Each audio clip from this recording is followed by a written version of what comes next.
Welcome to the par 4 14th. We're going to be speaking to Grant Moir, the Director of Rules for the R&A, in just a second. It's slightly longer, this hole, than it was in 2002 when Ernie Els lifted the claret jug. One or two players dropped shots here. Tiger dropped a shot here yesterday for one. Mr. Moir, sir, it's always a pleasure. Thank you for talking to us. How have your 24 hours been? Oh, it's been an interesting 24 hours, yeah. Obviously, yesterday was an interesting day's play. The greens got very quick, very difficult. Some players struggled. But, overall it was a good day. There's some good scores, there's some excitement, and, we're looking forward to the second day of the championship. There were one or two slings and arrows yesterday, weren't there, from perhaps some petulant players, but the old school knew that the course is the course, didn't they?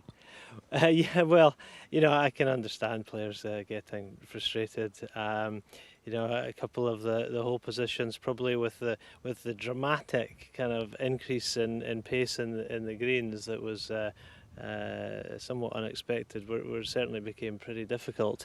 But it's always interesting to listen to the comments. Some of the seasoned pros who got it round in very good scores, saying that they've experienced much worse during their years coming to the Open. So I think it was a beautiful day. The course is in magnificent shape, and I think everybody, spectators who came, enjoyed it. So in terms of preparation for today then, I know you were telling me before that it's hand watered. Yeah, we hand watered last night, obviously after that intense heat, just to help the grass, and that's been a good thing. So we went, the green staff, Colin Irvin and his staff, went round and skillfully hand watered last night. That gives you, a more controlled watering than putting the sprinkler system on.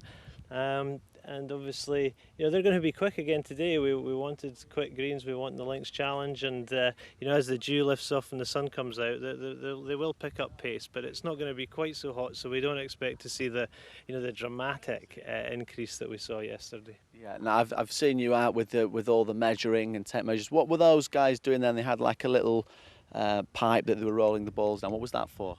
Yeah, well, that's the stimp meter, which gives the pace of the greens, and obviously for us that's a key piece of information that we use to inform our decision making in terms of the treatment that the greens get in the mornings.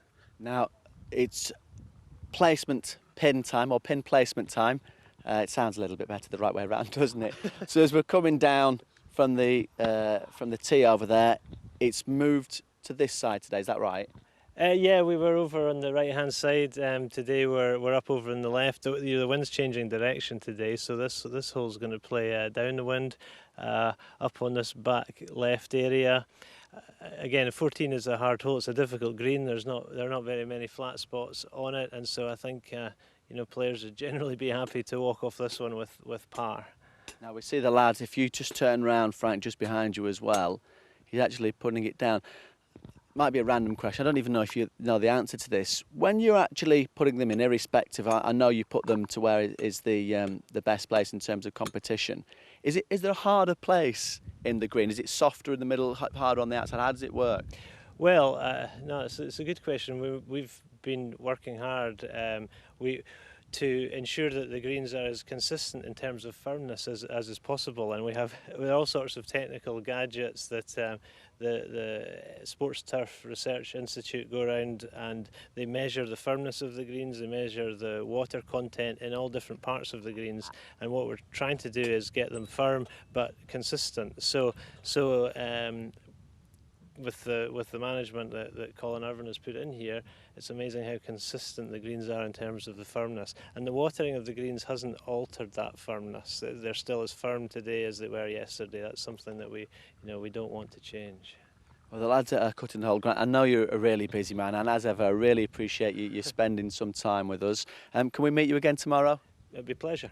Lovely. Thank you for your time. I really appreciate that, as always. Grant Moir is the Director of Rules for the R&A. You can see the precision just before we leave you. I think they've got 2 pairs of scissors that these guys cut them with. So I'll leave you looking at these, and we're looking forward to another great day here out on the course.